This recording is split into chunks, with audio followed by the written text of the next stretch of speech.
Hello students. तो आज का जो वीडियो है ये बड़ा छोटा वीडियो मैंने बनाया है थोड़ा सा आपके लिए।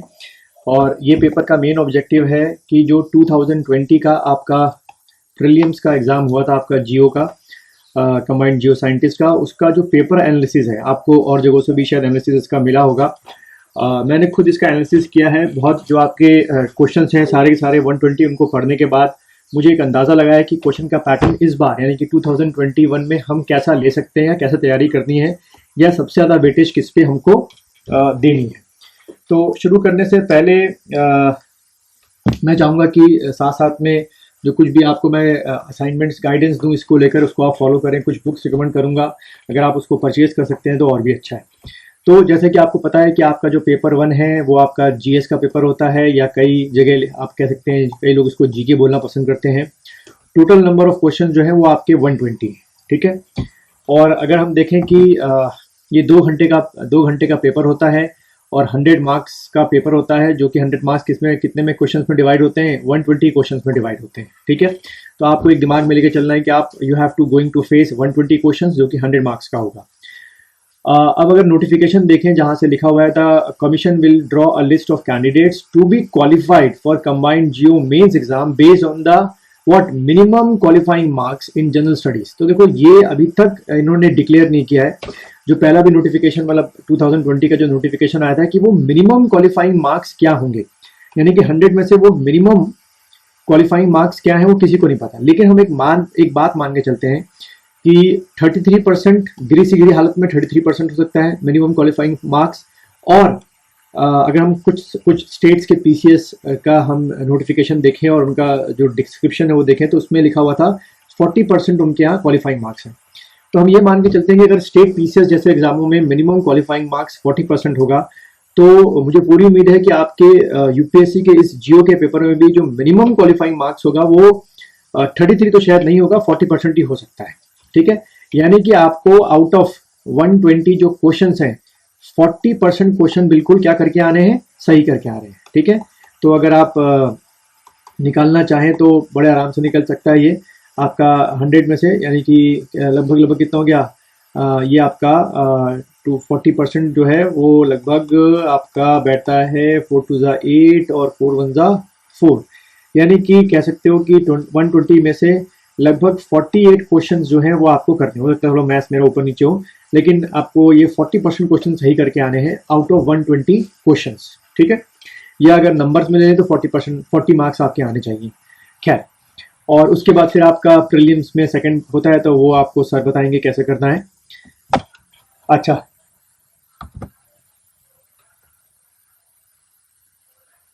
फिर अगर हम इसमें देखें, ठीक है, फिर अगर हम इसमें देखें आगे नोटिफिकेशन का जो आपका जियो कंबाइंड जियो साइंटिस्ट का जो नोटिफिकेशन अगर उसको हम आगे देखें तो उसमें क्या लिखा हुआ है कि जो आपका पेपर 1 होगा वो आपका MCQ type objective type question paper आएगा, ठीक है। और उसका जो सिलेबस दे रखा है according to the UPSC notification वो इन्होंने ये दे रखा है। पहला लिखा हुआ है current events of the national international report यानी करंट अफेयर्स, फिर history of India, international movement, कुछ समझ नहीं आता कि एंशिएंट इंडिया की बात कर रहे हैं या मिडिल इंडिया की बात कर रहे हैं।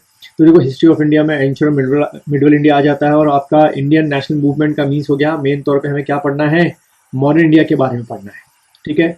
फिर अगला ये टॉपिक लेते हैं इंडियन एंड वर्ल्ड ज्योग्राफी। आप लोग सब जियो के तैयारी कर रहे हो तो ये मुझे उम्मीद है कि ये वाला सेक्शन जो है सबसे अच्छा आपका स्ट्रांग होगा, यानी कि अगर इसमें जितने भी क्वेश्चन आपके आएंगे इस वाले पार्ट से, ज्योग्राफी वाले पार्ट से, आप 100 आउट ऑफ 100 सही करके आएंगे, ठीक। फिर अगला आपका इंडियन पॉलिटी यानी कि कॉन्स्टिट्यूशन के बारे में बात होती है। Constitution, political system, Panchayati Raj, public policy, rights issue, ETC. ये ईटीसी बड़ा खतरनाक वर्ड होता है, पता नहीं कहाँ से पूछ रहे हो।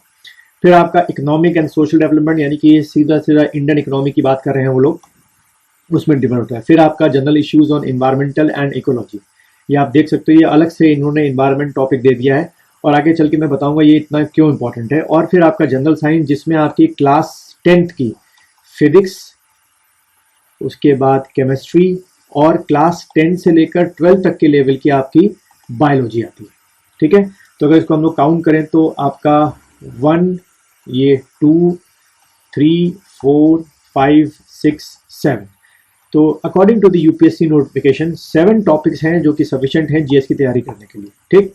अब इसी जो सिलेबस है जो कि ये यूपीएससी का दिया हुआ सिलेबस है, इसी को मैंने डिकोड किया है और इसी तरीके से मैं आपको पढ़ाऊंगा। जो मैंने सिलेबस तैयार किया वो ये है।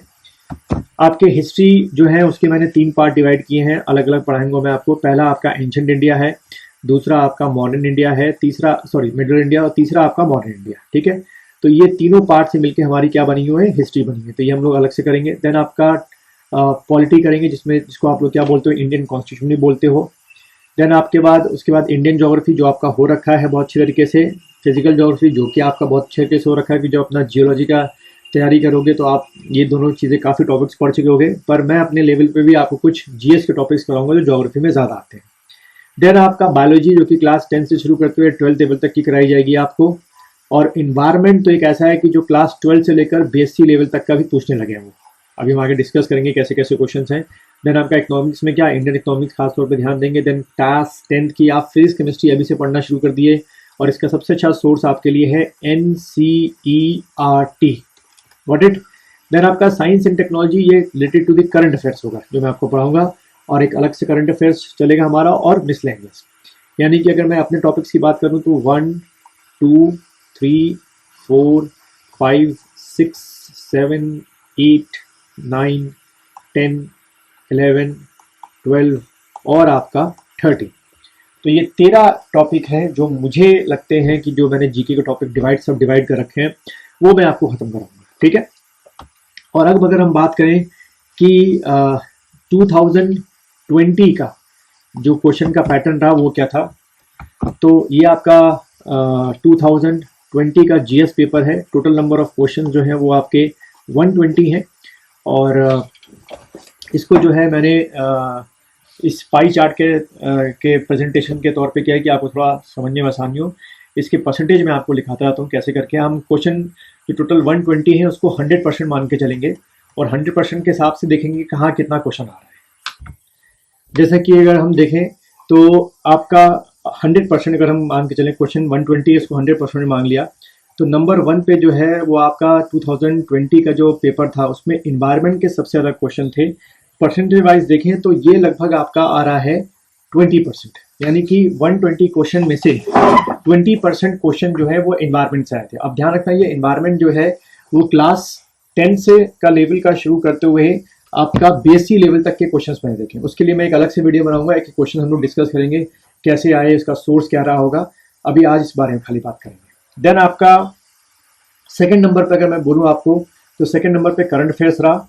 इसके लगभग 17% जो है क्वेश्चन आए। ये करंट अफेयर्स के जो क्वेश्चन आए थे वो नेशनल, इंटरनेशनल, कुछ आपके अवार्ड के क्वेश्चन थे, कुछ आपके स्पोर्ट्स के क्वेश्चन थे, कुछ आपके जॉइंट एक्सरसाइज थी जो कि डिफेंस के बीच में इंडिया और अदर कंट्रीज़ के बीच में होते रहते हैं, कुछ आपके इंटरनेशनल इंस्टीट्यूशन से उनके बारे में था। ठीक है, थर्ड नंबर का जो है वो आपका आया पॉलिटी। लगभग इसके 12.5% क्वेश्चन जो हैं वो पॉलिटी से आए थे, और इसी के अंदर पॉलिटी के अंदर भी करंट अफेयर्स सारे पार्ट से ज़्यादा आए थे।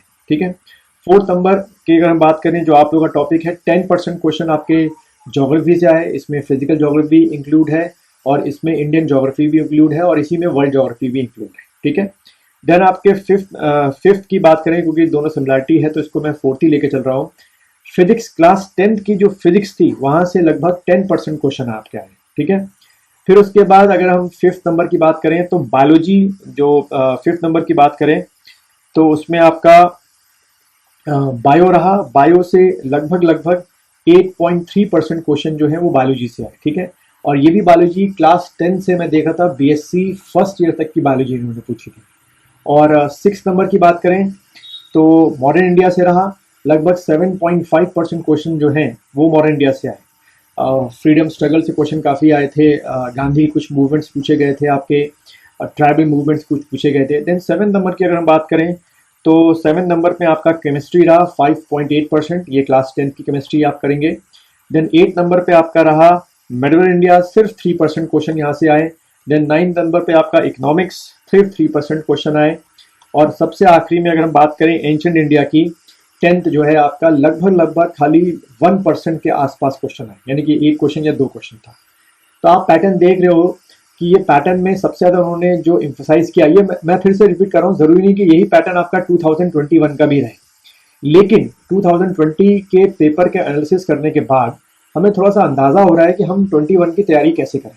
ठीक, अब जैसे कि मैंने शुरू में आपको बोला था कि आपका जो मेरे अकॉर्डिंग है, क्योंकि ऑफिशियली मैंने अभी तक कहीं नहीं पढ़ा है कि वो मिनिमम क्वालिफाइंग मार्क्स क्या है, तो मैं ये मान के चलता हूँ कि आउट ऑफ, जो मैं बोल रहा था आपसे कि आउट ऑफ 120 क्वेश्चंस हमने क्या निकाला था, 40% क्वेश्चन निकाले थे कि सही होने चाहिए। यानी कि 40% का मतलब हो गया, अगर आप पीछे देखें तो लगभग लगभग कितने 48 क्वेश्चंस आपको सही करके आने हैं। Sorry, 48 questions. ठीक है, 48 क्वेश्चंस जो हैं वो आपको सही करके आने, तभी आप क्वालिफाई करेंगे और मेंस के लिए जाएंगे। लेकिन दूसरी आपका चैलेंज आपके लिए है कि आपका प्रीलिम्स खाली क्वालिफाइंग नहीं रहा, इसके जो मार्क्स होते हैं वो ओवरऑल मेरिट में जुड़ते हैं। तो 48 क्वेश्चन तो ये है कि आप हर्डल पार कर चुके हैं, मेंस में आ चुके हैं। लेकिन जब फाइनल मेरिट बनेगी और मान लीजिए कोई स्टूडेंट है वो आपका 120 में से लगभग 70 क्वेश्चन सही करके आ रहा है, और जब फाइनल मेरिट बनती है तो उसका हो जाता है और आप रह जाते हैं, जबकि आपने भी प्रीलिम्स क्वालिफाई कर लिया था। तो इसका मतलब ये है कि 48 का बेंचमार्क तो हमको पास करना ही करना है, और जितना ज़्यादा हम आगे बढ़ सकें उसको करना है। अब अगर मैं बात करूं कि यहाँ एज अ साइंस स्टूडेंट होने के नाते आप लोग की स्ट्रेंथ क्या क्या है। एक तो सबसे बड़ी स्ट्रेंथ आपकी इन्वायरमेंट है, पढ़ाने में जब मैं आपको पढ़ाऊंगा जल्दी समझ में आएगा। दूसरी स्ट्रेंथ आपकी जो है वो क्लास 10th की फिजिक्स, केमिस्ट्री और बायोलॉजी है। ठीक है, तो आप परसेंटेज निकाल सकते हैं, आराम से आप इसको कैचअप कर लेंगे।